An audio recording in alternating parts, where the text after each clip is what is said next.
Chapter 1. A Prince Born Out of Favor, 1575-1592. In 1575, a concubine of King Seonjo of Joseon gave birth to a son. The child was named Han. He would later be known to history as Gwanghaegun, but his birth carried uncertainty from the start.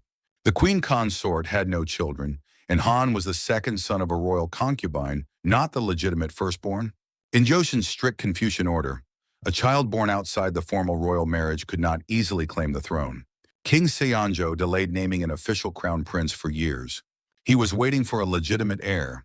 Gwanghaegun grew into his teenage years with no formal standing. King Seonjo repeatedly postponed the official designation of a crown prince. Gwanghaegun had no formal status as heir when the Japanese invasion began in 1592. Chapter 2. A War That Made a Crown Prince, 1592-1590. In April 1592, a Japanese army of 160,000 troops landed on the southern coast of Korea. It was the beginning of the Imjin War, a conflict that would reshape the entire peninsula.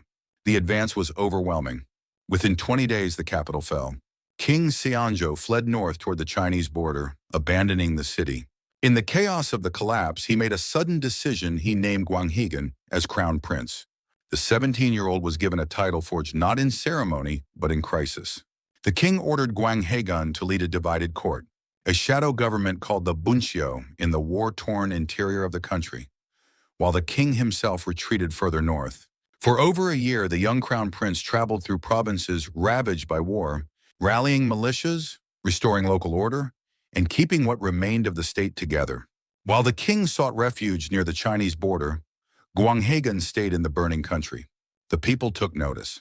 When the war finally ended 7 years later, he had earned something his birthright had never given him: the trust of the people. The problem was that his own father had taken notice too, and did not like what he saw. China's Ming Dynasty refused to formally recognize Gwanghaegun as crown prince 5 times, citing his status as the son of a concubine. The legitimacy question would follow him his entire life. Chapter 3. A Decade of Waiting, 1598-1608. After the war, King Seonjo received the news he had long hoped for. In 1606, his queen consort gave birth to a son, a legitimate heir. The infant was named Grand Prince Yongchang. Everything shifted. Though the child was barely a newborn, he represented something Gwanghaegun could never claim: legitimate blood. Factions formed at court. One side supported Gwanghaegun, the other pushed for the infant prince to replace him as heir. The debate was not merely political, it was a question about the very nature of royal authority. The man who had held the country together during the worst war in Joseon history was made to wait under suspicion, while courtiers argued over a baby. He waited for 10 years. In February 1608, King Seonjo died without leaving a clear order of succession. Gwanghaegun ascended to the throne. He was 34 years old. Chapter 4. Rebuilding a Broken Country in the Dongui Bogam, 1608-1612. The Joseon that Gwanghaegun inherited was shattered. 7 years of war had destroyed farmland, burned administrative records, and scattered the population. The work of governing required rebuilding the country from almost nothing. He launched land surveys to reconstruct the tax registers that had been destroyed in the war. He strengthened population records to restore the collapsed administrative system. These were unglamorous tasks, the hard, slow work of recovery. But this same period produced one of Joseon's most enduring legacies. In 1613, a monumental work of medical knowledge was completed and published, the Dongui Bogam. Compiled by the royal physician Heo-jun, it gathered the accumulated medical knowledge of East Asia into 25 volumes. It was a practical guide for a country where countless people had died during the war without access to basic medicine. The Dongui Bogam was inscribed on UNESCO's Memory of the World Register in 2009, recognized as part of humanity's documentary heritage. Yet his reign had its shadows. Large-scale palace construction projects undertaken in the name of restoring what the war had destroyed placed enormous burdens on ordinary people. Building the palaces demanded labor and taxes from a population that had barely survived the war. Resentment grew. Chapter 5. The Gichuk Purge and Grand Prince Yongchang, 1613-1614. 5 years into his reign, Gwanghaegun's hold on power remained uncertain. The threat came not from outside the country, but from within, from the infant Prince Yongchang, now a child, and from the Queen Dowager Inmok and her family, who represented the claim of legitimate succession. In 1613, a political crisis erupted. A conspiracy was reported to the throne, and the investigation was steered toward the Queen Dowager's father, Kim Jong-nam. The charge plotting to place Yongcheng on the throne. The northern faction supporting Gwanghaegun moved aggressively to eliminate the threat. Kim Jong-nam was executed. His sons were killed or exiled. The purge swept through anyone connected to the case. And that same year, Grand Prince Yongchang, now 8 years old, was exiled to Ganghwa Island. He died there the following year. He was 9 years old. Yongchang died by suffocation through extreme heat, a method known as zhengsal, zhengsha, in which a room was superheated until the occupant suffocated. This is a historically distinct event from the death of Crown Prince Sarhu in 1762, who was confined in a wooden rice chest. The two are sometimes confused. Chapter 6. The confinement of Queen Dowager Inmok, 1618. In 1618, Gwanghaegun took a step that would permanently define how history remembered him.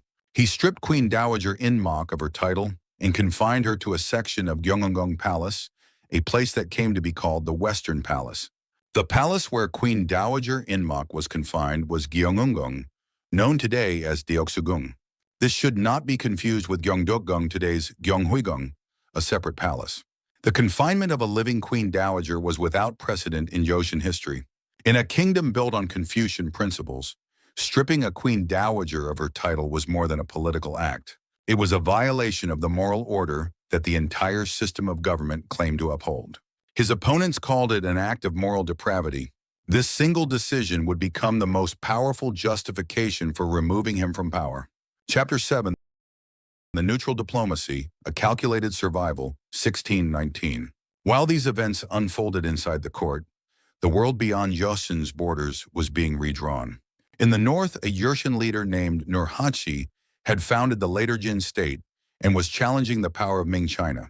The Ming, the empire that had sent forces to help Joseon during the Japanese invasion, now called in the debt. They asked Joseon to send troops. Gwanghaegun agreed to send an army.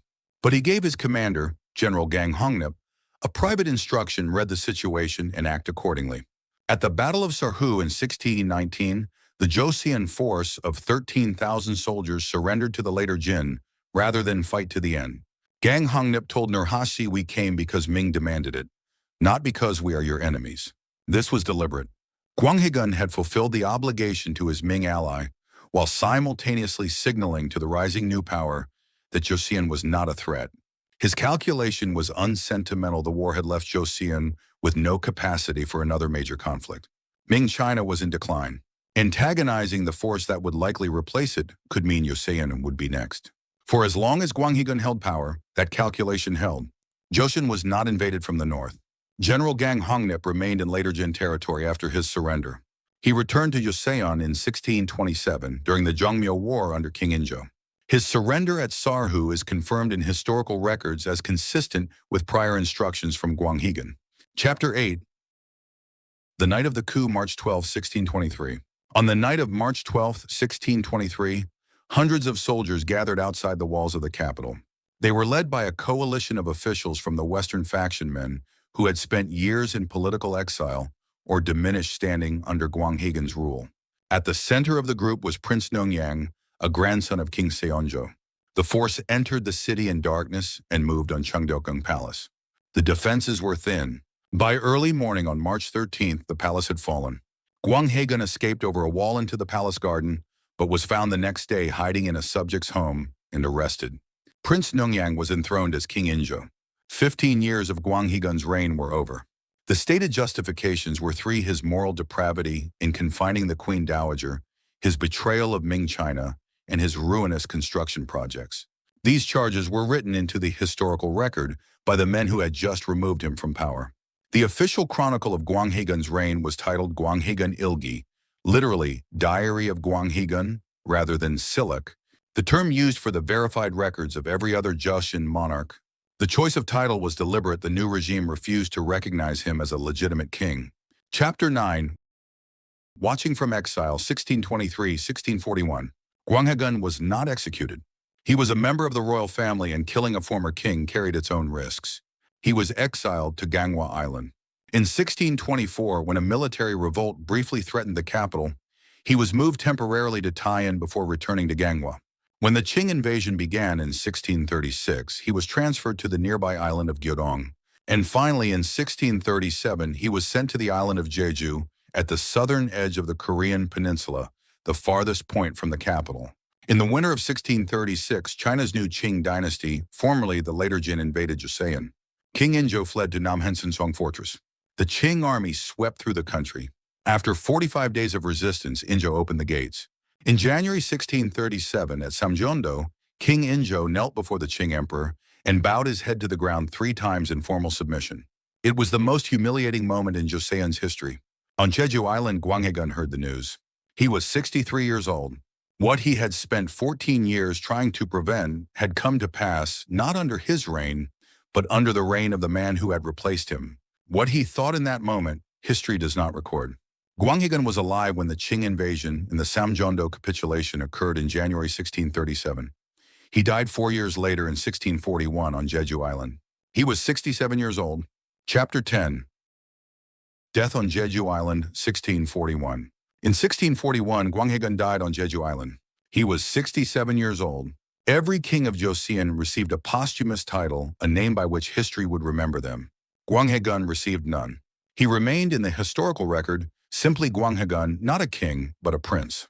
He was born a concubine's son, became a crown prince on a battlefield, and inherited a country in ruins.